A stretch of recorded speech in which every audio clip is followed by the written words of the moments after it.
Ladies and gentlemen, I will now call the regular school board meeting to order at 5 p.m. Mrs. Sinclair, please call the roll. District 1, Matthew Lane. Here. District 2, Virginia Savieto. Here. District 3, Karen Brill. Here. District 4, Erica Whitfield. Here. District 5, Gloria Branch. Here. District 6, Marsha Andrews. Here. District 7, Edwin Ferguson. Also joining us is Superintendent Michael Burke, General Counsel Sean Bernard, Inspector General Teresa Michael, Student Representative Ellery Weiss, and Board Clerk Tony Sinclair.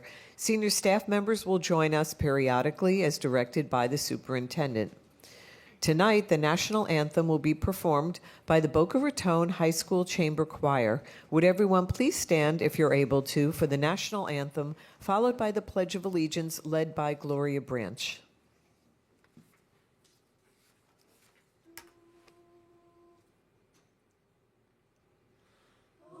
Say, can you see by the dawn's early light what so proudly we hailed at the twilight's last gleaming, whose broad stripes and bright stars through the perilous fight o'er the ramparts we watched were so gallantly streaming, and the rocket's red glare, the bombs bursting in air, gave proof through the night that our flag was still there. Oh, say, does that star-spangled banner yet wave o'er the land of the free and the home of the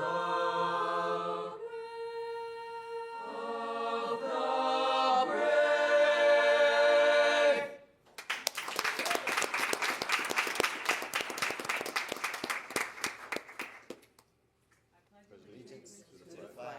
Of the United States of America, and to the republic for which it stands, one nation, under God, indivisible, with liberty and justice for all.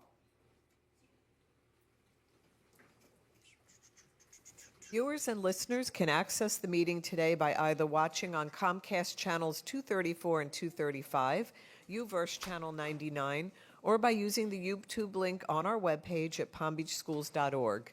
In the event that the link is interrupted for technical reasons, please switch over to the TV channels. All board meetings are recorded in their entirety and posted on the district website within 24 hours.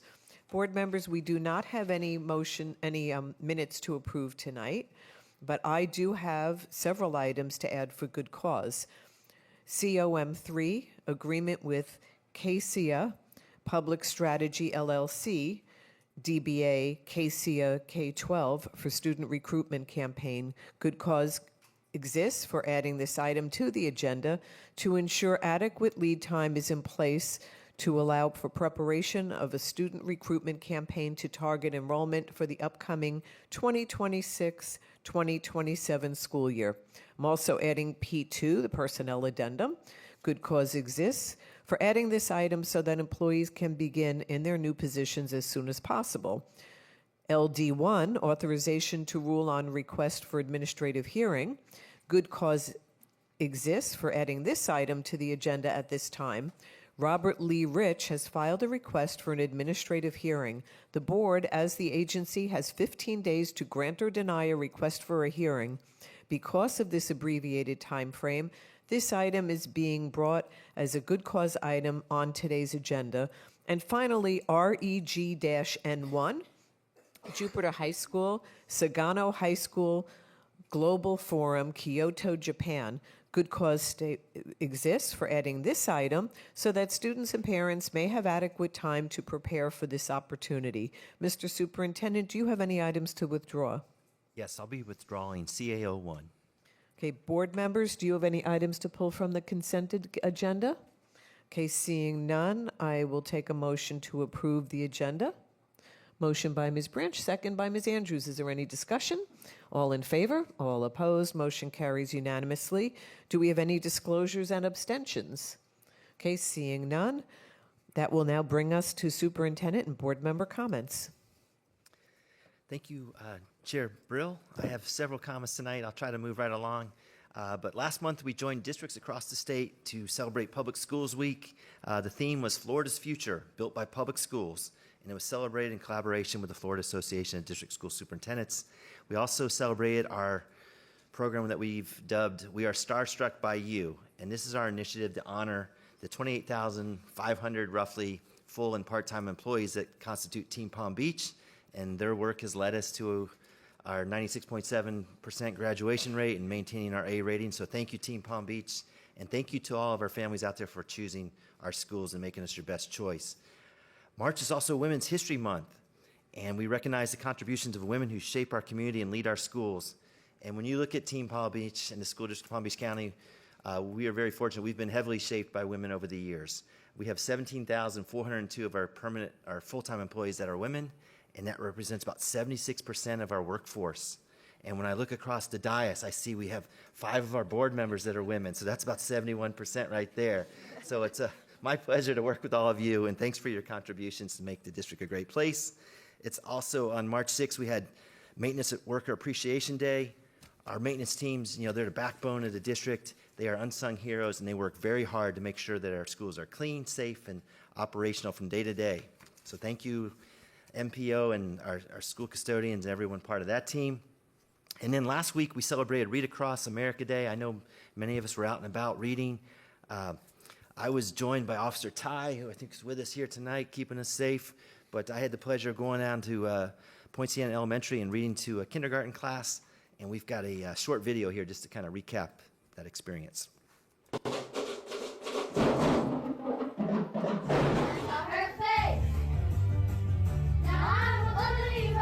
Today we're here celebrating Read for the Record. Here at Point Siena, we don't just learn to read, we read to learn. You guys read this one yet? No? Okay, good. We'll all be reading it for the first time then. You could always find Marcus zipping around. You could always find his grandmother in one place. I really enjoy getting into the classrooms and connecting with our why, why we do what we do as a school district. And when you get to spend some time with our students and see teachers that are doing a tremendous job, it's just a real treat. Hi, I'm Miss Stockman, the proud principal of Point Siena Elementary School. And I'm LaCrista Parker, the assistant principal at Point Siena Elementary School. We want that community and that school partnership so our students can understand that reading doesn't just stop here in the schoolhouse, but we need it. It's a way of living and it's a way of life. And we continue to build our own lifelong readers through encouraging our students to get lost in a book and using their imagination to take them on a journey. I love reading! A focus on literacy and community, supporting every child. That's why the School District of Palm Beach County is your best choice. All right. I'm also proud to announce that we had 2 schools win the ECTAC Exceeding Expectations Award. And this is Coral Sunset Elementary and Crestwood Middle School. So I want to congratulate Dr. Stephanie Nance of Crestwood and Miss Shonda Garvin-Shaw there at Coral Sunset. There's her picture, so great job. We're going to be doing a presentation in a few moments to recognize them properly. And then we've gotten to the spring here. It's time to step into kindergarten. Each year we try to build upon this program to welcome our new families. We'll be hosting events to kick off kindergarten starting on April 6th through April 10th. These events allow parents to meet principals, tour our campuses, and learn more about preparing for kindergarten. And our parents can use the Find My School tool on our website to identify their zone campus and start that registration process. I also had the chance to be part of the Rising Chefs Challenge. And we have some excellent culinary programs throughout Palm Beach. So this was the best of the best over at the convention center. And it was kind of like what you'd see on a TV show. The chefs they had a limited time when they were under a tight deadline to get their meals prepared. And then they faced some very tough judges. So we got a quick video to show you there. We're here at the Palm Beach County Convention Center, and we're here for the Rising Chefs Challenge. So we are in the back of the house. We're back in the kitchen, which normally I would not have access to. And we've got 3 of our high schools competing today. We have behind me, we have Palm Beach Gardens High School's culinary program, and they're up against William T. Dwyer High School and Forest Hill High School, and then we have a charter school, Inlet Grove High School. It's like a different mindset that you have to pick up, and it's a different workspace, and I love cooking. We're judging all the great students that we have here competing for the Rising Chef Star, and we're basically grading them on 3, the teamwork, cleanliness and organization, and cooking knowledge. This is part of a taco we're making. So I'm just mashing up blueberries and strawberries. It was exciting to be here, great kitchen. The people working here have been very helpful with us getting acclimated. Flour, breading, and eggs. We're gonna make them in the balls, fry them, and Aaron's gonna be done. These dishes that we're making, I think it's going to be exceptional because they're made from the heart.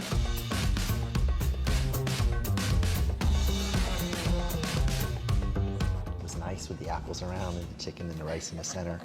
And I'm about to dig into the dessert here soon. We want to be able to showcase to our students the pipeline of how to enter the industry and how they can stay here and continue to contribute to this fantastic county. I was just overjoyed. I was like, this is not real. This is so cool. It was amazing. I was jumping up in joy. I was super grateful that we won. I think everyone in each school did great.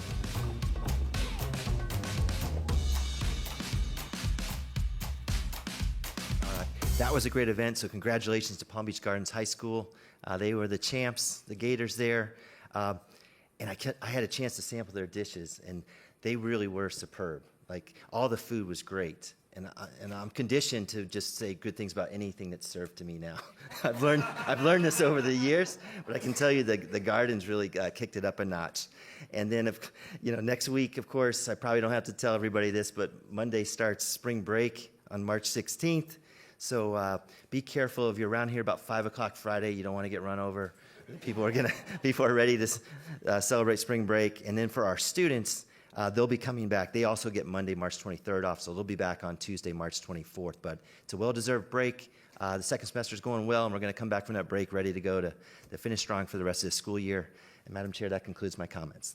Thank you. Ms. Savallero? Yeah, as I mentioned last week, Let's Move Palm Beach County Challenge has started, and I want to keep encouraging everyone across the school district to participate. Teachers, staff, administrators, school police, and students, todo el mundo. During this month, we log our physical activity, walking, running, dancing, stretching, gym time. It all counts. When we do it together, those minutes add up quickly. As I said before as well, last year our school district finished 3rd countywide, but we are the largest employer in Palm Beach County, so honestly we should be first place. Signing up is easy. Let's move, visit letsmovepalmbeachcounty.org, join a team, and start logging your minutes. Luca and I have joined. He's logging minutes from PE classes, soccer at the park, and even with the Boy Scouts. And I have been walking with my dachshund Mikey every day for at least 30 minutes. So any questions, contact Paula Triana, Manager of Wellness Promotion. Let's move, support each other, and win this thing. So I had the pleasure of attending the Boots and Bling event in support of Dwyer High School. It was a wonderful event and a great reminder of what strong community support for our school looks like. Parents, local supporters, and school leaders all came together with a shared commitment to our students and their future. I want to give a special shout out to Principal Corey Brooks, Assistant Principal Eric Fazone, and the entire Rockstar staff, including Penny Payne, and the many volunteers who helped to make this event, evening possible. The leadership, energy, and care for students at Dwyer truly shows in everything they do. It's inspiring to see a school community come together like this in support of their students. This week, I had the pleasure of attending the International Spanish Academy Student Symposium, also known as ISA, at John I. Lerner High School. It was a wonderful celebration of language, culture, and student leadership. All 6 ISA schools in Palm Beach County were represented, and the students performed beautifully, from the Palm Springs Middle School Jazz Band to the La choir from Okeechobee Middle, and the talent and pride of these students was truly inspiring. One of the highlights was hearing students speak in both English and Spanish about how learning another language has helped them build confidence, connect with more people, and see new possibilities for the future, and even connect with their families in other countries. And that was just super, super inspiring. The ESA program includes New Horizon, Berkshire, Green Acres Elementaries, Okeechobee, Palm Springs Middle Schools, and John I. Lerner High School. And I'm especially proud that 5 of these 6 schools are in District 2. Thank you to Principal Dr. Jesus Armas and his staff at John I. for hosting ESA, for ESA student leader Ivana Garcia, to Yolanda Zarate Muñiz and Alberto Garcia Salinero, both from the Consulate of Spain in Miami, for their partnership and support. It was also wonderful seeing Dr. David Zamore, whose vision helped bring the ESA program to the district more than 20 years ago. That legacy continues to open doors for students today. And thank you to the district's multicultural department led by Dr. Patricia Ordóñez, along with Christian Garate, and the support of Sonia Birch and Lisa Capra for helping programs like this continue to grow. Speaking more than one language open doors. In today's global economy, bilingual students gain skills that lead to careers, connections, and opportunities around the world. Gracias to everyone who made this evening possible, and especially to the students who reminded us why education matters so much. Y gracias también por compartir con nosotros el orgullo de nuestra cultura y nuestro idioma. Gracias. Thank you. Ms. Whitfield? Thank you so much. I have more pictures than I normally do, so I have to put those up. So a couple of things I wanted to mention. A couple weeks ago, we had our Ethical Governance Day at Boynton Beach High School, which is actually one of mine, so thrilled. This is a picture of all the kids who participated as well. So we were really thrilled. You can see all of the panelists in the front row. We had an amazing turnout. Dr. Moody Fuller is an incredible organizer. He put it all together along with his staff, and we were so fortunate to have such an amazing day with the students. This is they had their ROTC come out, and it was just really a very classy event. We were very proud of it. So I want to thank everyone who is involved with Ethical Governance Day, specifically Judge Samantha Fuhrer, who has been running this with me for 7 years or so now. Okay, next picture. This is a photo of Leadership Palm Beach County. I have run the GROW program for this entire year, which is the 55 11th grade students, and we take them all over the county and introduce them to many facets of our community. And last week was GROW Day and in agriculture. So you can see us there. Actually, this is a really great one. This is a sod farm, and so I was like, how can I get a pallet of this to bring back to my house? So this is all the kids out there understanding that we actually grow sod, and it is an agricultural product, and it was a wonderful day. They got to see Sugar Mountain, which is one of my favorite things in the world, being able to see how we pile up the sugar, and they got to really understand this huge industry. So that was a really fun day. And then I had the opportunity to attend 2 FPL STEM makeover grants this week, so huge thank you to the Education Foundation who works with us to do this work, but also thank you to FP&L for doing it. This is the Pine Jog Garden. This is one of Miss Savieto's schools, but when I was working at the school district, I ran all the school gardens. This one was already functional, so I didn't really do a whole lot for it, but I did go out frequently, and so to see them rebuild this garden is huge. There was a lot of work that had to be done in order to recreate the hydroponic garden at Pine Jog. So I was just thrilled to see it and very, very proud of all the work that's being done there. And I just want to say a huge thank you to all the partners that were involved to make this happen. And then we were yesterday at my daughter's elementary school. I was so thrilled about this. They're doing a STEM makeover as well. They are going to be getting a computer classroom, which goes really well with the technology program for the K-8 that's happening there. So this is all of us there. Yesterday we had a lot of great people come and attend. Mrs. Brill was there as well. And we had, just to celebrate the funding coming in also from FPL and the Education Foundation, we had a lot of support from the city of West Palm Beach as well. So that's going to be a huge win for that community. This morning, I don't have a photo of it because it just happened. I was at Poinciana Elementary and I got to be a career day speaker, which is funny because I'm not really sure I have a career. I'm just, happy to be here. So I got to speak to the students and talk to them about elections and how that works and their representative government. And of course, I'm asking, what do you guys have questions about? And they said, if you have a $5.6 billion budget, why don't we have better lunches? So I thought I'd share that with all of you. That is the number one question that I get when I'm out. So elementary students, they were adorable. And I was there with Chief Mooney. She was also one of the speakers today. So a real pleasure to see so many district personnel coming to talk about their jobs as potential careers. Finally, I just want to say I love spring break. It is my birthday, so I love that as well. And I just love the opportunity that we have as a community to take a little break. I know our teachers are exhausted by this point in the year. So I just want to tell everyone, please have an enjoyable spring break. Be as safe as possible. We want to see you all back here in just a couple of weeks and really enjoy yourself. It's one of the privileges of working at the school district, so definitely take advantage. Thank you so much. Ms. Branch? Thank you. Great to see Dr. David Al, the principal at Boca High, and the Chamber Chorus. You sounded fantastic. Go Bobcats. I just want to say a quick congratulations to Principal Shaw and her team at Coral Sunset and District 5, as Superintendent Burke said, for winning the Exceeding Expectations Award for 2026 by the East Coast Technical Assistance Center. Schools receive the award based on their success in the areas of achievement, learning gains, accomplishments, and Every Student Succeeds Act, student groups, subgroups, and the percentage of economically disadvantaged students. So congratulations to Coral Sunset and also Crestwood Middle School. Thank you. Ms. Andrews? And thank you and good afternoon. And I want to say too, Ms. Branch, Boca Raton High School Chorus, you're so beautiful, so talented, so wonderful. Thank you for sharing your voices with us today. It was the highlight of this meeting so far. Now, I'm looking out in the audience, and I know we're going to honor the White's Construction Academy at Seminole Ridge High School. They have built the 12th house for Habitat for Humanity. Thank you, Principal Hatcher. Thank you, Mr. Porter. Thank you to the students.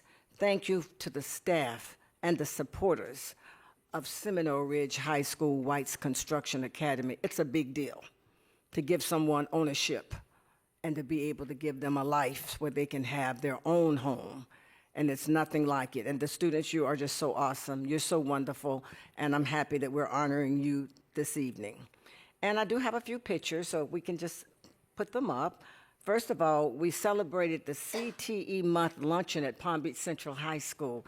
And there I am with Sheriff Garcia. Chef Garcia, he is awesome. He's actually my sorority fraternity brother with Phi Beta Sigma, Mr. Ferguson. But wow, his kids can cook. They cooked mashed potatoes.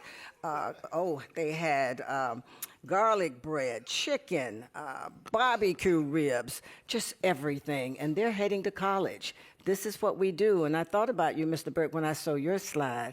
This is what happens when we get our kids ready. Many of them are going to college, culinary, specialty schools. We're so excited. Palm Beach Central High School, Chef Garcia, my brother.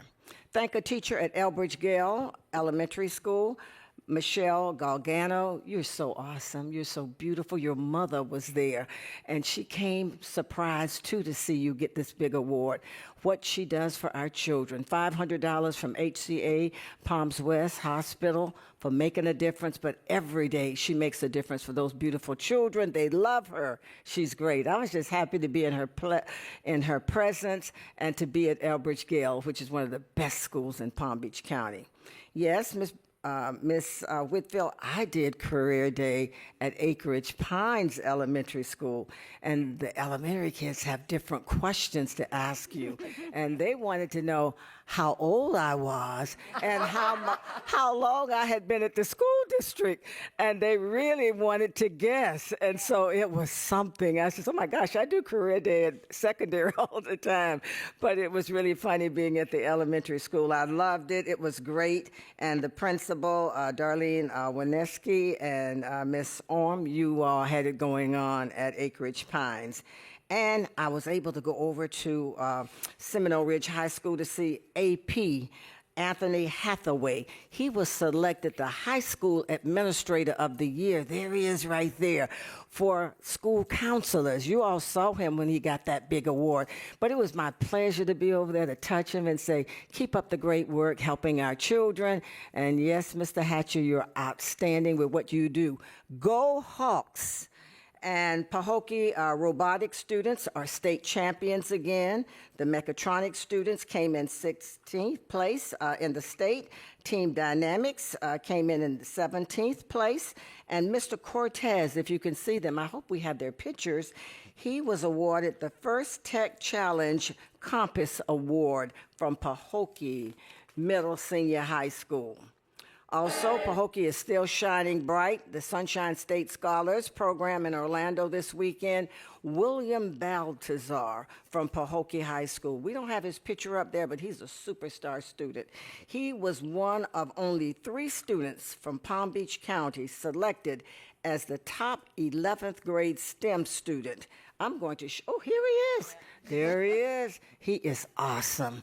I remembered him when he was in elementary and middle school, and now he's a big shot. In Orlando, being honored as one of the top 11th grade STEM students. And thank you, Sheriff of Palm Beach County, for actually awarding Xavier Mitchell from Pahokee High School $2,500 scholarship with the Palm Beach County Sheriff's Foundation Youth Scholarship Program. We really appreciate you so much for doing so much to keep us safe in the community, but also celebrating excellence in our students. And lastly, I want to say, at Royal Palm Beach Elementary School, we were actually in the area, but we were actually working with the Royal Palm Beach City Council, Village Council on Monday night, and this little kid right here, Jeremiah, he ran the whole meeting from H.L. Johnson Middle School. He read the agenda. He took everybody through the program. The mayor was there, all of the officials from H.L. Johnson. All of the audience was packed with parents. Go, Jeremiah. And when you see the students, they were singing. They had the chorus there. They had the drama club.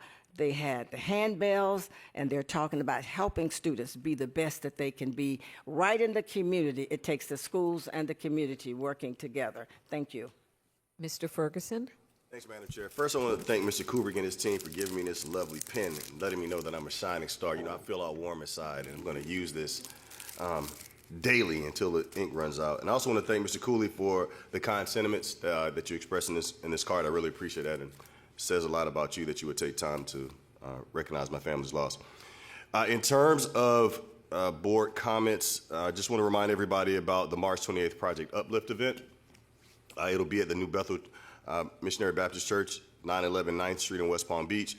Remember, this thing has grown by leaps and bounds. So initially the goal was to remove 2 tons of trash. We're already at 4 tons, and I think that over the next 3 months we can get all the way up to 5 tons, which for those of us who are mathematically challenged, that's 10,000 pounds. 10,000 pounds of refuse and garbage that would have otherwise been in our waterways, serving as blight in the community. Students and parents and concerned citizens are removing that from the city of West Palm Beach. So I want to thank you all for that. I also want to recognize the Urban League Young Professional Group. That's one of the several groups that I've kind of brought into this Project Uplift.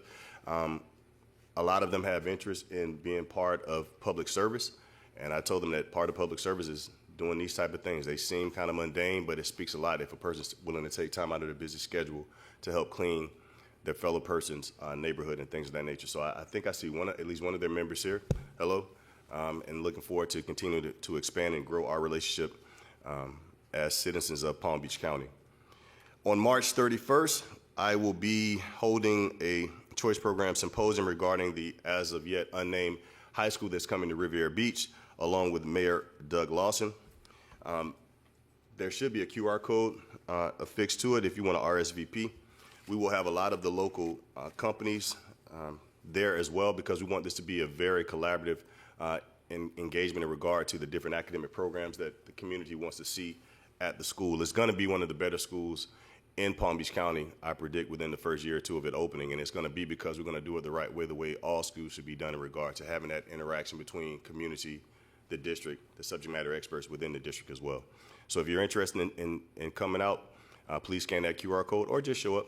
but we'd appreciate to have a head count because we expect it to be well attended. There's also a survey to that point that I'm asking everyone, particularly residents of Riviera Beach, whether student or parent or not, to fill out just to get insight on what the community would like to see in terms of academic programming at this school. In regard to, I want to give a quick legislative update in regard to two things that are happening in Tallahassee that I want to kind of alert definitely my constituents on, because I know that they will not be happy to hear this, but I'm going to make a call to action to you. So there's Senate Bill 1294. And I've heard other people call it a union busting bill that I believe the governor is going to sign into law. I don't think it's going to adversely affect CTA, but some of our smaller unions, I do think it may have some negative effects.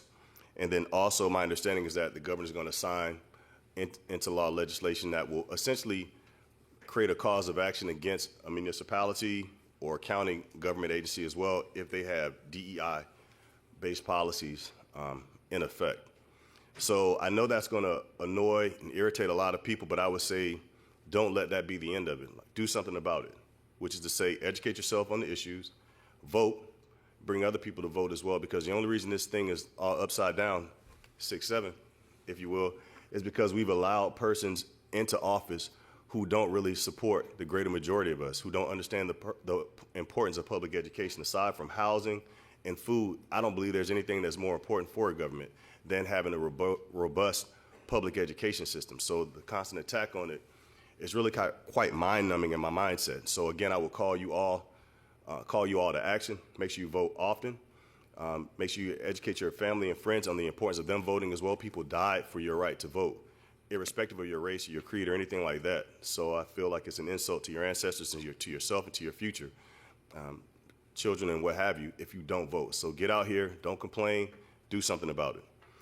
I also want to recognize my alma mater, Suncoast High School.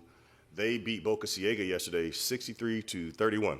And so this is the first time that we made it back to the boys state championship in 36 years. And that's important to me because the last time they went, I was in middle school, and that was the reason why I chose Suncoast over Palm Beach Lakes, because I thought I was going to be part of a state championship team in basketball, not learning that I would actually end up being much better in football. But I will say this. We had a couple of good teams, came up a little bit short, and I still did all right for myself in regard to being the first team All-State and pretty much had scholarship offers to pretty much every school of my choice, and I was able to go to undergrad, on a scholarship. And the experiences that I was able to go through in college, I think have made me the man I am today. But there is something to say about doing something as a team. You guys are on the precipice of something that has not happened, like I said, in almost 40 years. We just recognized the last state champion at Suncoast earlier this school year. So I think it's apropos that you all stand on the precipice of something profound. I'm going to try to be up there with you guys at 8 p.m. tomorrow, even though I got an early rise or appointment at the office on Friday. But it really means a lot. So you're already winners in my eyes, whether you win the chip or not. But let's go ahead and see this thing through for yourselves, for your family, for your coach, for all the Charger Nation. We're definitely pulling for you, and I'm definitely coming with a green and gold suit at the next board meeting if you guys win. So that's all my comments for today, Madam Chair, and I thank you for the indulgence. Vice Chair Lane.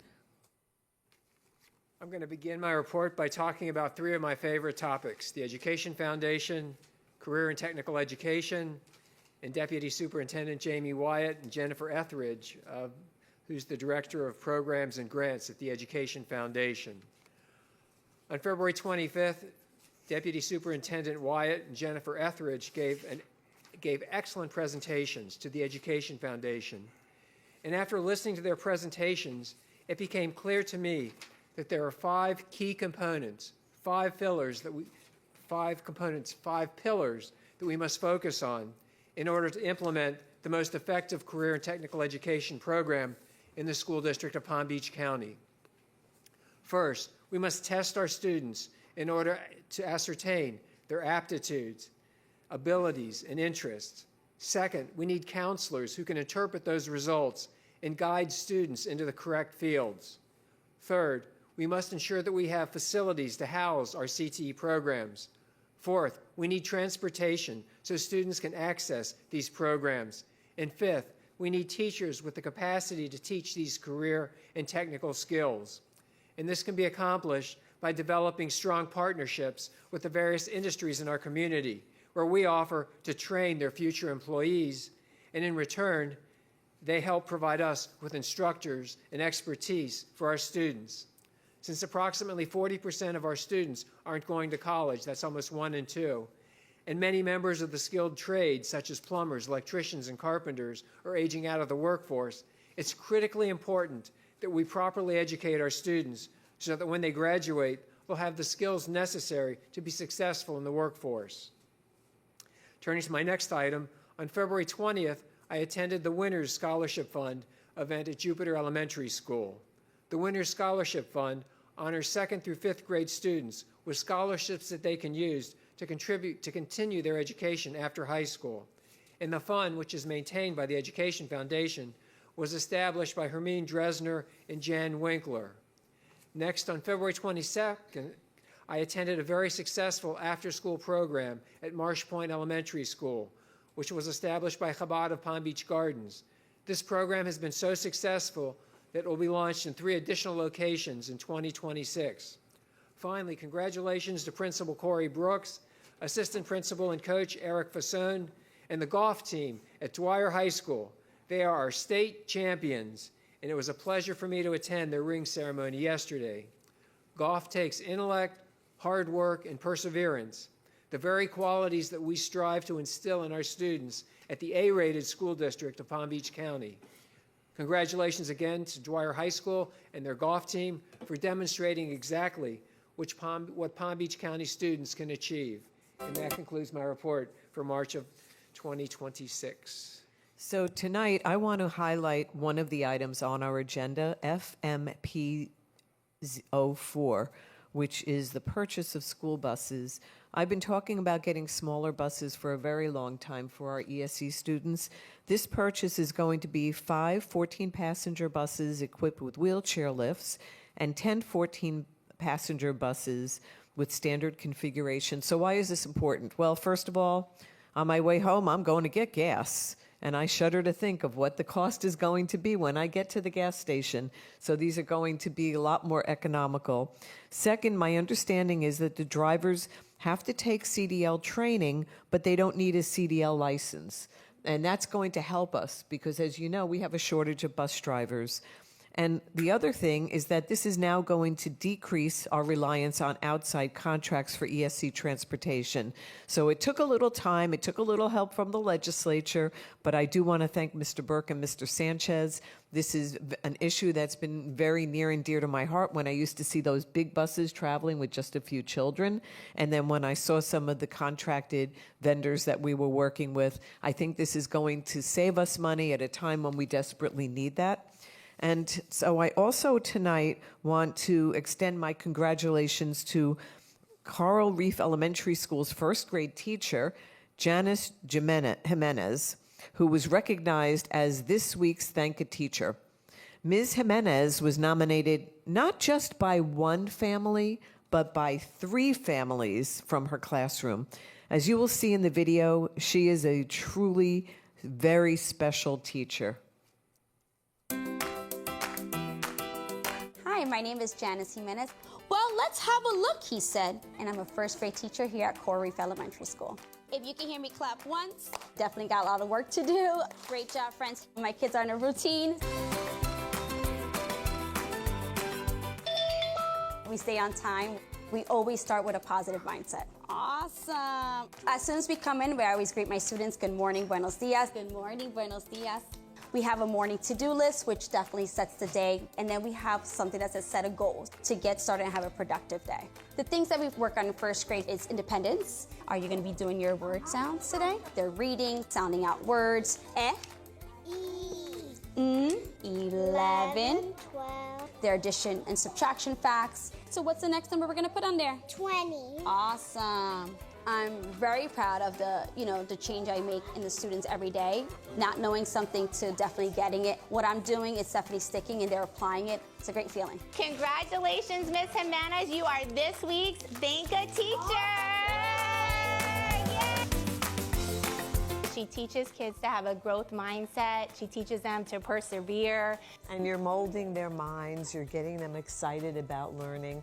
And we can't thank you enough for all that you do. Janice is just so dedicated. She loves what she does. She's amazing with the kids. We're proud of you, and we love you. Thank you. Mrs. Jimenez is the great teacher because she is kind, nice, and she's also really smart. I love that I can make that connection with students and give them an opportunity to show and see the growth in them.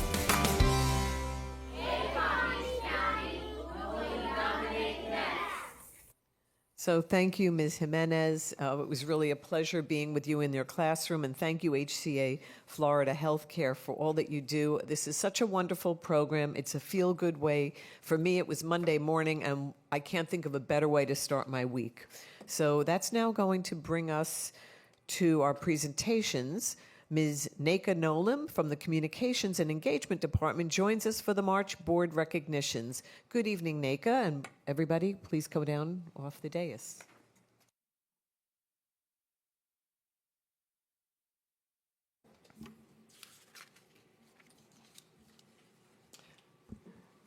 Good evening, Chair Brill, Vice Chair Lane, board members, Superintendent Burke, staff, and community.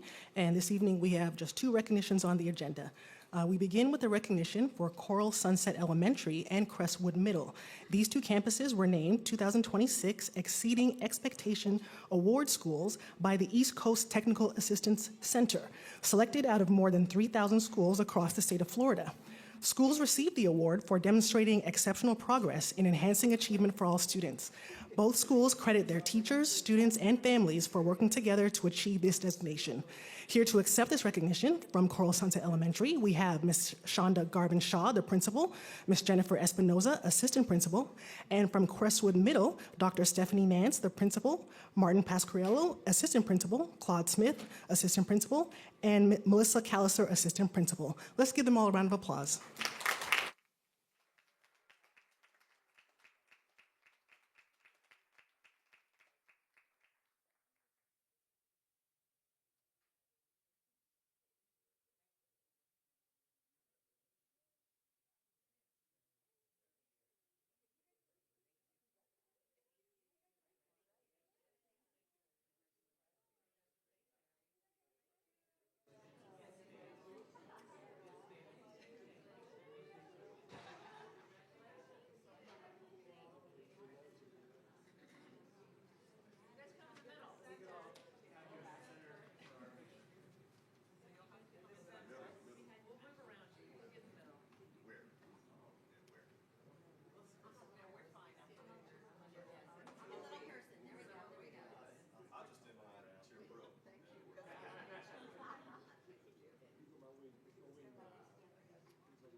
And lastly, this evening, we are recognizing some of our community partners for their support. High school students in the White's Construction Academy at Seminole Ridge Community High School are taught about construction techniques in all trades as they build houses for Habitat for Humanity, while they also learn about giving back to the community.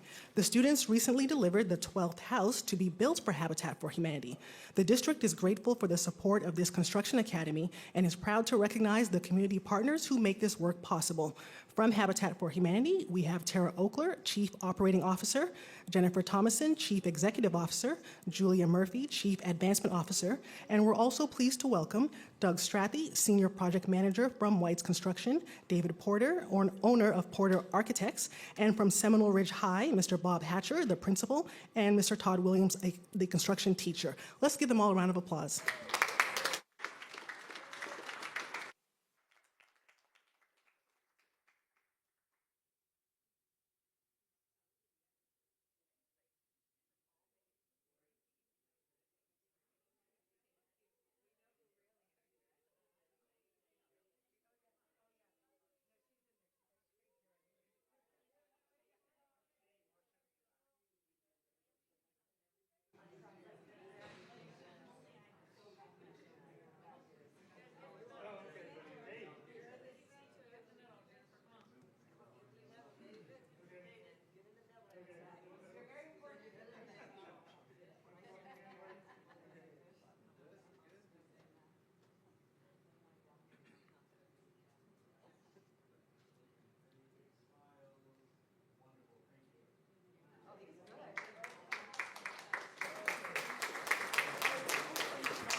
Board Chair Brill, Vice Chair Lane, board members, Superintendent Burke, staff, and members of the community. This concludes the recognitions for March. Thank you everyone for your attention this evening.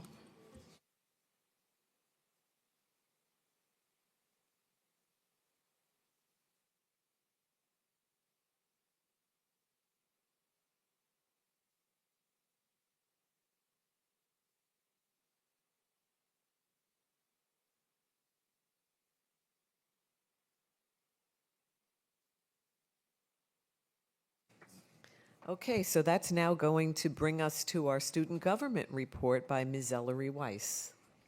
Thank you and good evening, Superintendent Brooke, Chairwoman Brill, Vice Chairman Lane, members of the board, and members of the general public. A little over 2 weeks ago, from February 20th to 22nd, Dr. Joaquin Garcia and Park Vista Community High School hosted the Florida Association of Student Council State Conference. I want to congratulate all schools whose projects of the yearbooks placed on the state level. Jupiter Community High School received 2 first-place trophies and 2 third-place trophies for our project of the yearbooks. We also received gold for our medallion book. Also, a huge congratulations to all the schools who were elected representatives on the state board. They worked so hard on their campaigns, skits, and speeches. The Palm Beach County Association of Student Councils banquet will be held on March 26, 2026, in just over 2 weeks. During this banquet, we will be electing the 2026 to 2027 county board members. I cannot wait to announce the newly elected president at the next school board meeting. Although my duties as the Palm Beach County Association of Student Councils president are coming to an end, I will still continue to preside at these meetings until the end of May. In regards to electing new officers, schools are currently in the process of selecting new committee chairpersons and executive board members for the 2026 to 2027 school year within their student government associations. This process allows student leaders to step forward and take on important roles in representing their peers, organizing initiatives, and helping guide the direction of their organizations for the upcoming year. At this time, I do not have additional information about the Fighting Hunger Initiative, other than that will still be presenting an award to the schools with the most responses at the Superintendent Leadership Summit on April 2nd. Finally, I would like to remind all Palm Beach County schools to please continue filling out the local school updates form that is posted on the PBCASC Instagram. It will be open all year and is able to be filled out multiple times. This form allows me to receive news, accomplishments, and other information schools would like me to share about their students at school board meetings. Thank you for your time, and I wish everyone a wonderful spring break. Thank you, Ms. Weiss. That's now going to bring us to our committee reports. We do not have a report tonight from the Academic Advisory Committee. The Audit Committee report is attached to your agenda. The Construction Oversight Review Committee report is attached to the agenda, but we have the chair of that committee, Mr. David Porter, who would like to address us tonight.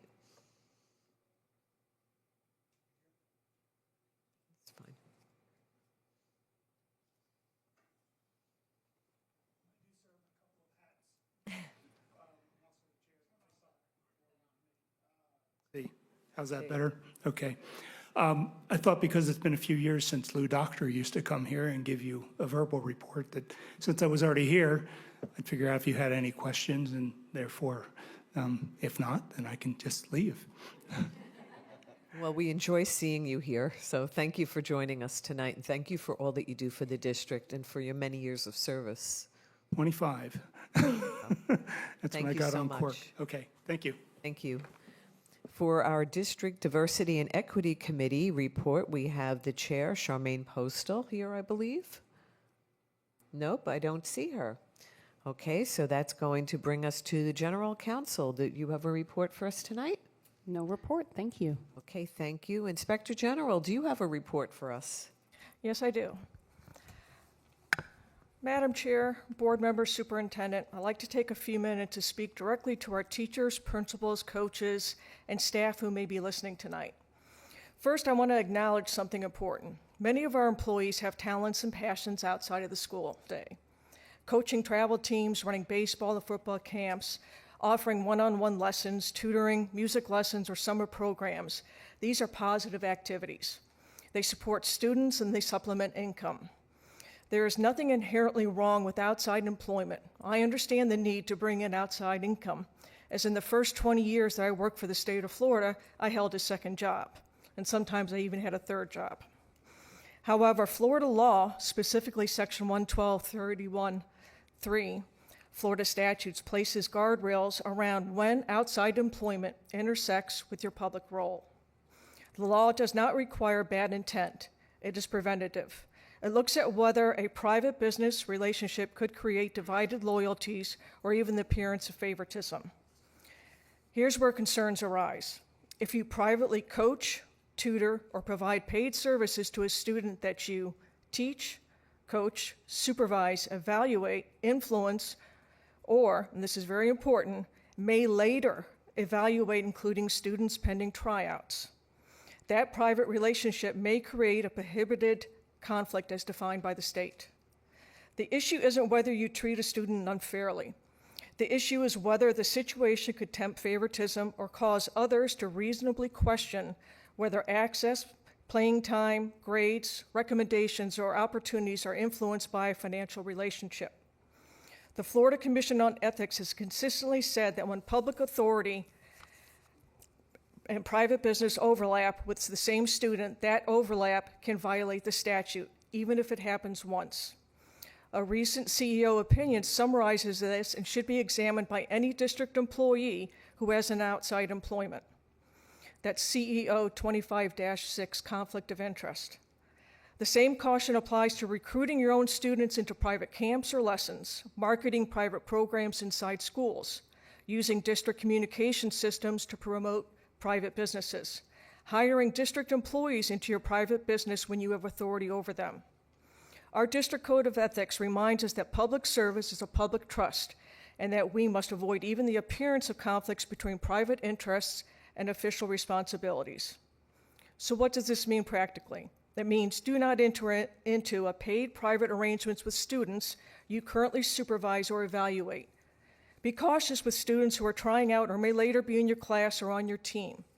Do not use your position, access, or school platforms to promote private ventures. And when in doubt, ask before you act. This is about protecting you as it is as much about protecting the district. We want our educators to thrive. We also must ensure that every student has equal access, equal treatment, and confidence that decisions are based solely on merit. If you have questions about outside employment, please reach out to your principal, HR, the general counsel's office, my office, and get guidance early can prevent serious consequences later.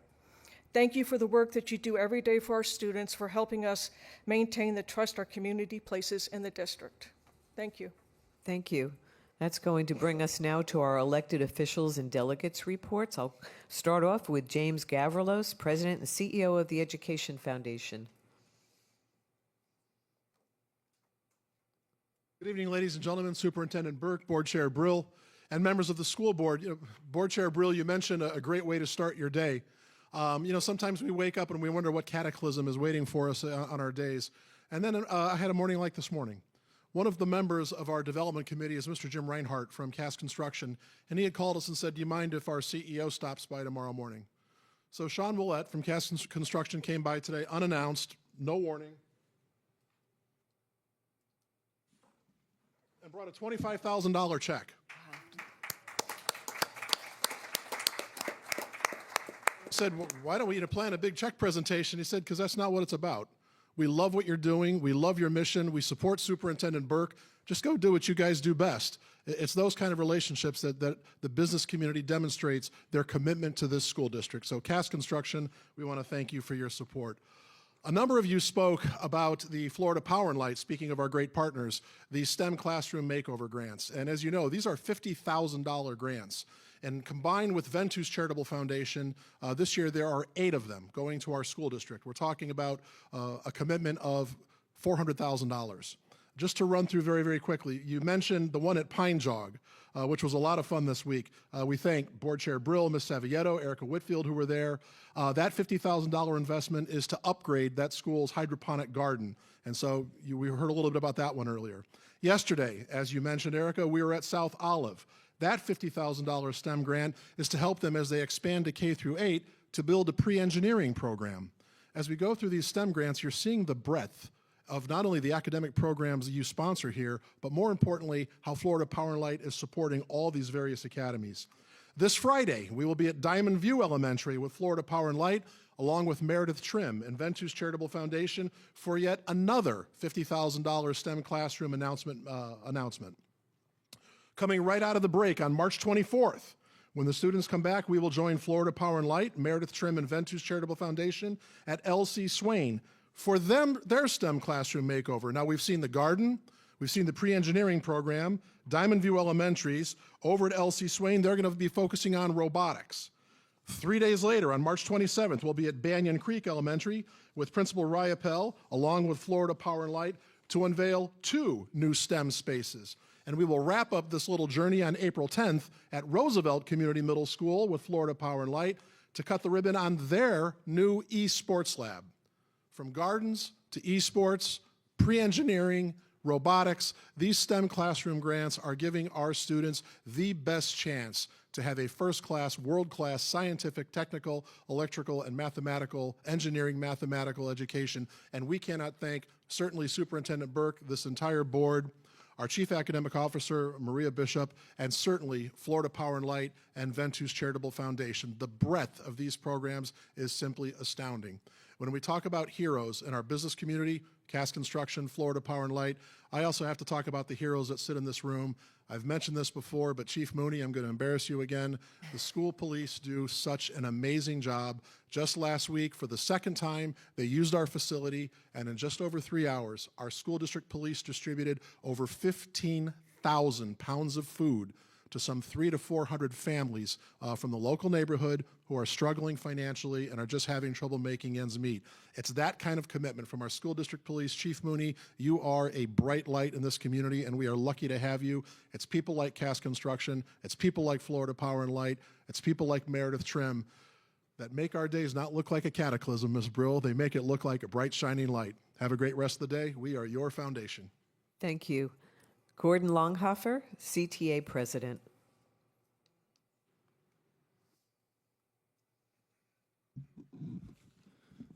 Good evening, Chair Brill, Vice Chair Lane, members of the board, Superintendent Burke, and guests. My name is Gordon Longhofer, President of the Palm Beach County Classroom Teachers Association. I've been hearing a lot from teachers lately about Project Tango. As most of you are probably aware, it is the hyperscale AI data center that is proposed for the land adjacent to Saddleview Elementary near Arden. And for purposes of understanding a little more about this, the bulk of that facility would be about 2,000 feet away from the west end of the building on that property for Saddleview.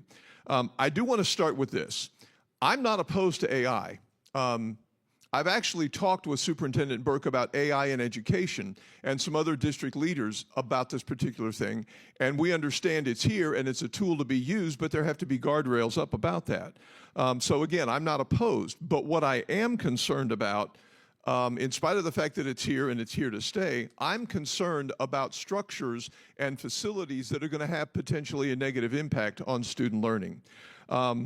For that reason, we have to be concerned about guardrails for our communities as well, especially where the health and development of our students is concerned. Air quality and noise, especially the constantly emitting low-frequency vibrations that are associated with these facilities, they can be very I should say the effects of this can be very unnerving. Students have shown negative impacts on sleep, on mental health. Here's the kicker: cognitive development. If there is something out there that's going to make it harder for our kids' brains to grow and for them to learn, we've got to be concerned about that. And given that high student achievement is literally our #1 priority, and given the concerns over such a facility and its proximity to a school site center, I think we have to take a very careful process and step moving forward on that. For that reason, I will simply say this: we don't know enough about these impacts, these potential negative impacts, to really step into this and leave carte blanche out there and say nothing and allow this to go forward. I believe we need a moratorium on projects of this type until we better understand more of these negative impacts. We all need to know more, and I'm asking you all to join me in that position of wanting to wait on this until we get more information and can literally learn about it. Student achievement being our #1 goal, that's got to be our guiding light about any other decisions that we make regarding anything that's going to impact the community and the families that we serve with our public schools. I do want to thank, on another note, I want to thank Mr. Ferguson for his remarks about Senate Bill 1296. It's a horrible bill. It seeks to do one thing and one thing only, and that is to strip away the voice of workers, not just teachers, but workers in the public sector statewide, simply because that's what they want to do. It's not the right thing. It doesn't ring with an ounce of fairness when you start to separate classes of individuals into two separate classes and provide a voice for one group but not provide a voice for all.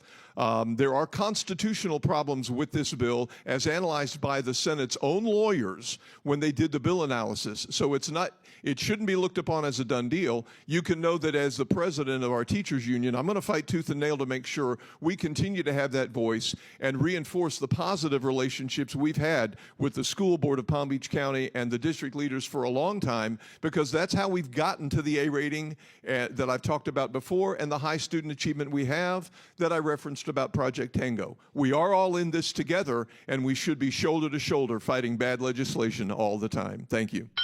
Thank you. Erica Henn, Vice President, Junior Achievement of the Palm Beaches and Treasure Coast.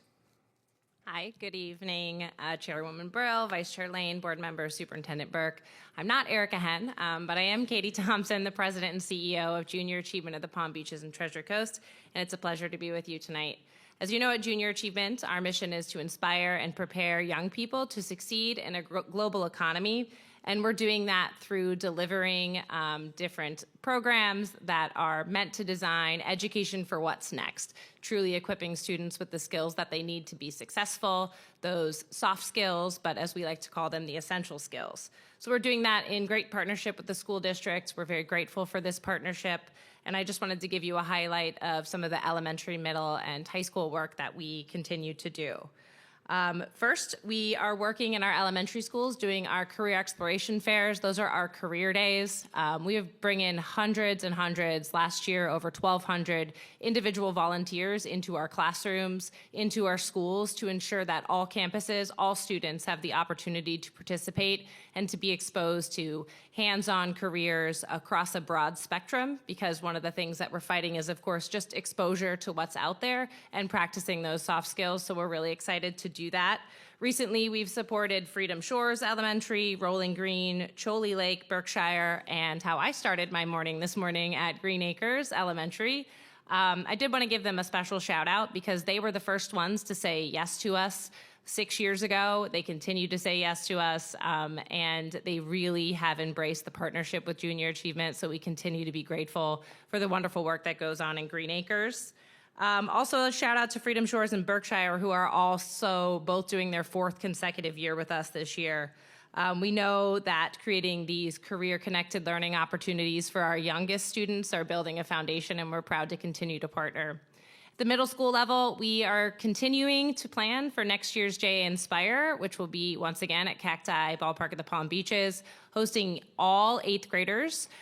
We have already booked those dates. Those will be October, November, December timeframe, so that we can align with choice programs to not only inspire students to what is possible for them as they get out of high school, but to show them all the wonderful opportunities that they have right here within the school district.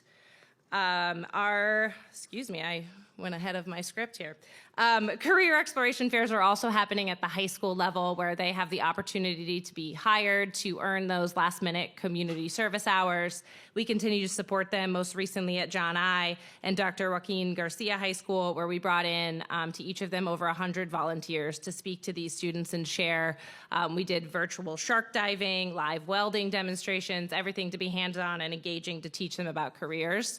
And lastly, we are very, very excited to announce, thanks to an incredibly generous contribution from the Hand Foundation, we are working closely with the school district to bring back BizTown to Palm Beach County schools and to all of our students. So we will be bringing BizTown to students where they'll get to interact in a simulated economy and practice those skills firsthand. We will be launching that pilot next year. And I'm grateful for all of you. Please enjoy your very well-deserved spring break. Thank you.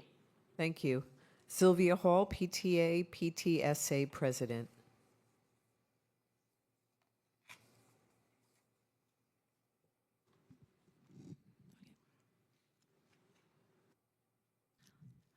Good evening, everybody.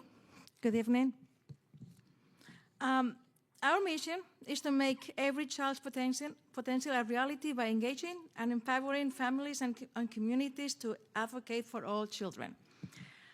We had on February 26 our Reflections, our program celebration at the Boynton Beach Community High School auditorium, and I would like to thank you, thank Dr. Moody Fuller for allowing us to use the auditorium. I would like to thank all the participants that received the award, but also the music performances that we had. We had at the primary level, Theodore Goldberg from Binks Forest Elementary, Araf Bed from Del Prado Elementary, and also we had Deshaun Braxton from Boca Raton Community High School and Michaela Apraku Mensa from Suncoast High School. They all performed their original music. You have to remind the scholarship that we are coming. The deadline is March 31st. Please, any graduating students, you can have the information in our website, on our social media, or you can reach out to us as well. Nominations for a Palm Beach County Council PTA Board were sent out, and this year's an election year for our county PTA, and the elections will be electing the people running the county from 26 to 28. We are all volunteers here. We cannot do it without the volunteers.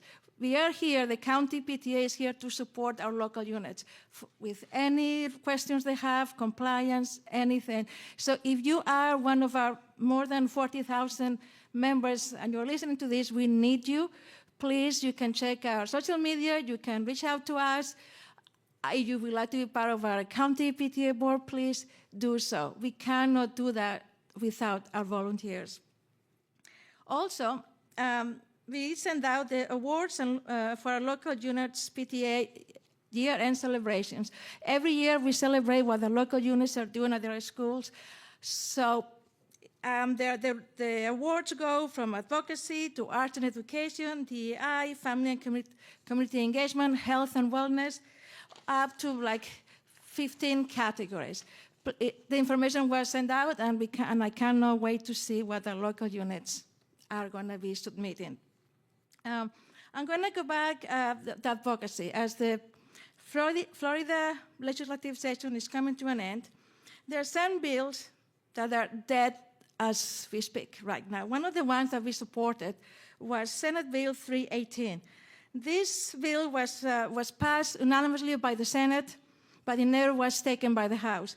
This bill was supposed to fix the funding and to, accountability and to address the report recommendations of the Florida Auditor General, and it never was taken by the House. Also, one of the bills that it was not going to go anywhere is the educational facilities, the HB 6023, HB 424, that will repeal the schools of hope or collocation. And I'm going to say it again. Collocation is coming. In some other counties, we have seen that the school districts are trying to close some schools and consolidate the schools. I don't know if that's going to happen in this county, but the thing is, we can use those extra rooms for other things, to expand like the pre-K kindergarten and make it all day. Thank you. Thank you. Okay, board members, we do not have any agenda topic speakers tonight, so that brings us to the consent agenda. I'll take a motion to approve the consent agenda as presented. Motion by Ms. Whitfield, second by Ms. Branch. Any discussion? All in favor? All opposed? Motion carries unanimously. That will bring us to unfinished business, and we don't have any. So, Mr. Superintendent, we're at new business. Yes, CAO2. I recommend the board approve the adoption of the list of instructional materials for the FY27 instructional materials program and authorize the board chair and superintendent to sign all related documents. Motion by Ms. Whitfield, second by Ms. Andrews. Is there any discussion? All in favor? All opposed? Motion carries unanimously. COM3. I recommend the board approve the agreement with Casea Public Strategy, LLC, doing business as Casea K-12, and authorize the superintendent and board chair to finalize and sign all necessary documents. Motion by Ms. Whitfield, second by Ms. Andrews, any discussion? All in favor? All opposed? Motion carries unanimously. LD1, I recommend the school board authorize the general counsel to dismiss the request for DOA hearing on behalf of the school board and to sign all necessary documents, including a final order of dismissal. Motion by Ms. Andrews, second by Ms. Whitfield. Any discussion? All in favor? All opposed? Motion carries unanimously. P2, I recommend the school board approve the personnel addendum as submitted. Motion by Ms. Andrews, second by Ms. Whitfield. Any discussion? All in favor? All opposed? Motion carries unanimously. REG N1, I recommend the board approve the proposed international field trip for the Jupiter High School JER FSA juniors and sophomores to Kyoto, Japan, scheduled for June 4th, 2026 through June 18th, 2026, and authorize the board chair and superintendent to sign all related documents. Motion by Vice Chair Lane, second by Ms. Whitfield. Any discussion? All in favor? All opposed? Motion carries unanimously.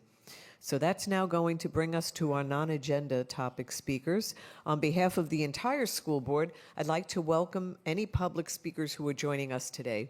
The board recognizes the importance right of the public to express their opinions. However, our policy provides that we do not respond to or engage with our speakers. We do make note of your issues, and we follow up with the administration regarding them. As a reminder, all non-agenda speakers' comments must relate to educationally relevant topics or the operations of the school district. Pursuant to school board policy, speakers whose comments do not relate to the topic that the speaker indicated or are not otherwise educationally relevant, or whose comments disrupt or interfere with the order of the meeting may be subject to having the microphone turned off, forfeiting the right to speak at the remainder of today's meeting, or after warnings, removal from the meeting. We ask all participants to engage in respectful dialogue, maintaining civility and decorum. You will have 3 minutes to address the board. In accordance with school board policy, the microphone will be turned off when the time limit has been reached. When you speak, please state your name for the record. And again, we thank you for joining us. I'm going to call you up 2 at a time. We'll start with Carl Muhammad, followed by Sue Loisel. Carl Muhammad. I want to say to all the women, this is Women History Month. I want to show some appreciation from our community for all motherhood, because we know that's where all things start. And as we look for last month, we still haven't heard any kind of specificity as it relates to the improvement of the quality of education for African American children, particularly the children of the slaves of America, and they're never being mentioned inside of these corridors. And what I brought to you tonight was the Florida statue.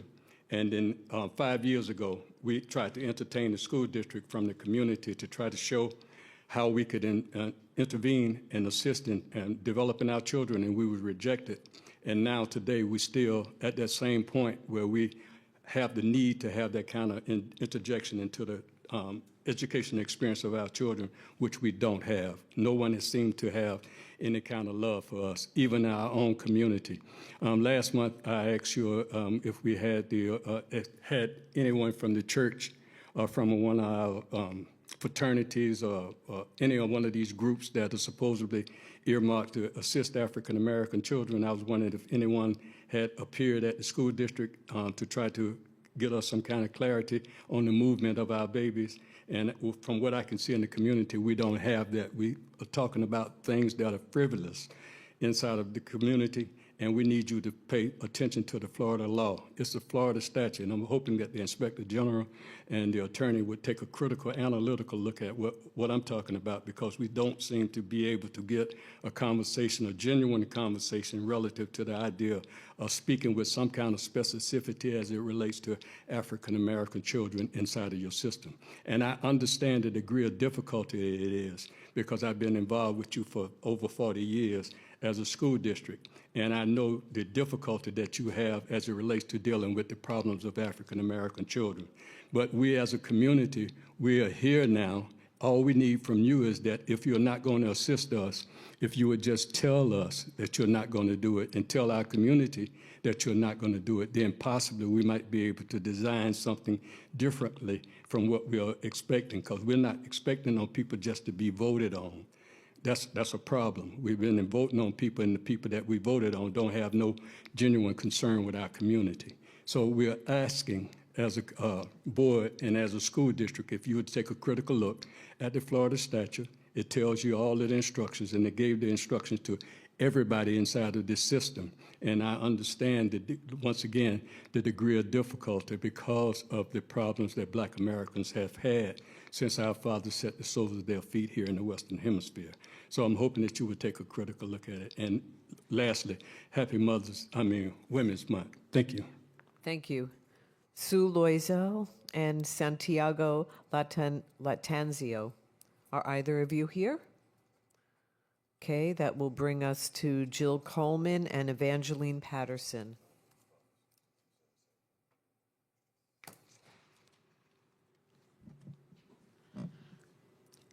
Good evening. My name is Jill Coleman. I recently submitted written questions to the district regarding generative AI tools that are currently available to students for use on school-issued devices and accounts.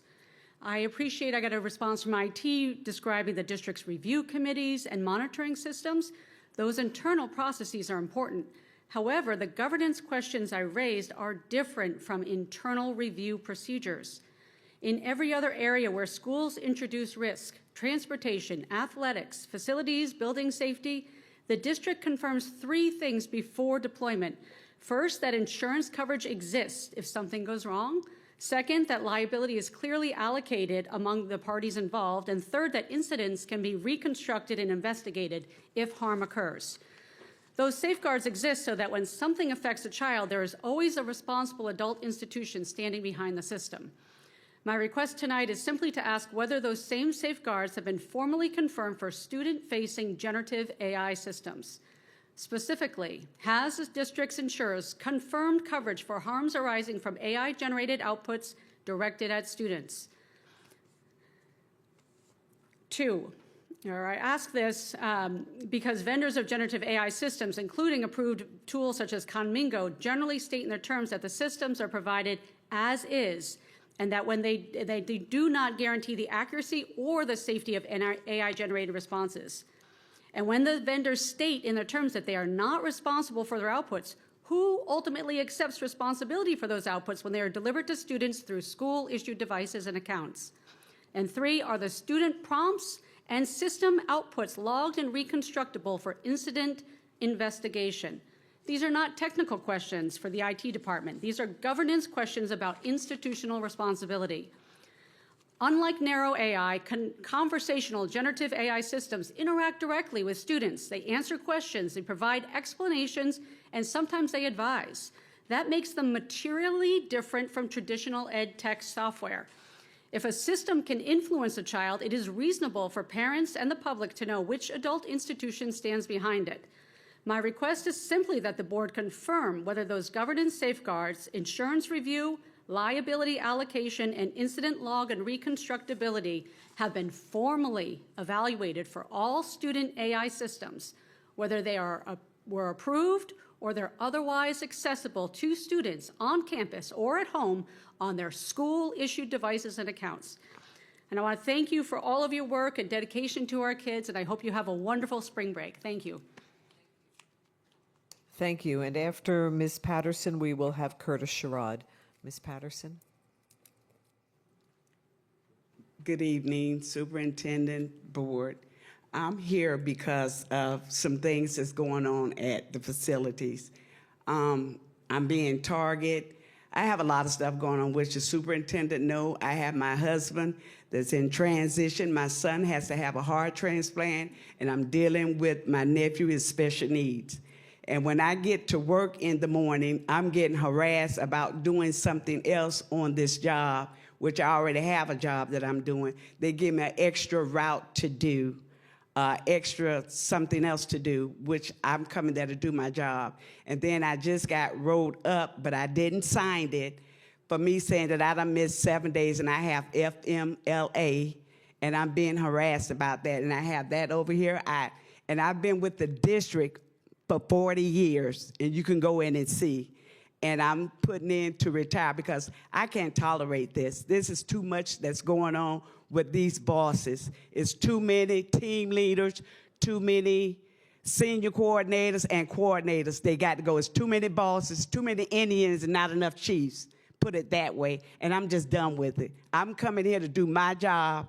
I got to do this person's job and that person's job. And I'm up every morning at 3 a.m. seeing about my husband before I come to work. And I have hospice at my home with my husband, and they're there right now. I don't need this harassment from this job. These people needs to go. You all are sitting behind these desks, don't know what's going on out here. And this man over here, he's not coming letting you all know what's going on. These drivers are scared of these people in there, but I'm not. I'm just done with this. And if anything was to happen to me, my son and somebody else they're gonna know what's gonna happen. They got papers and stuff that what's going on with the district, and I have proof of it. I don't have where somebody saying I got proof of what's going on with me. I got it on audio and video. You can see it. And I have spoke to the Internal General, and she was over my back asking me, can I get pictures? No, because this is for my safety, because I know what's going on here. Some of you all, y'all might be sitting back and see what's going on, but it's not tolerated. You all are losing a lot of drivers. They are leaving because they're tired of how they're being treated from the bosses in the office, yelling and screaming. I ain't nobody's child. I'm grown. And like I just said, I don't have time for this. I come here to do my job, take care of these kids from A to B, get them to school safe and get them back home safe. Not to be called, I didn't get paid to talk over the radio. I get paid to drive these kids back and forth. And thank you all. Have a wonderful, blessed day. Thank you. Curtis Sherrod, I don't see you here. So that, board members, brings us to the end of the agenda. So I'll take a motion to adjourn. Motion by Ms. Branch, second by Ms. Whitfield. Any discussion? All in favor, all opposed, motion carries unanimously. Have a wonderful spring break, everybody. Go home, relax, and enjoy your families. Thank you.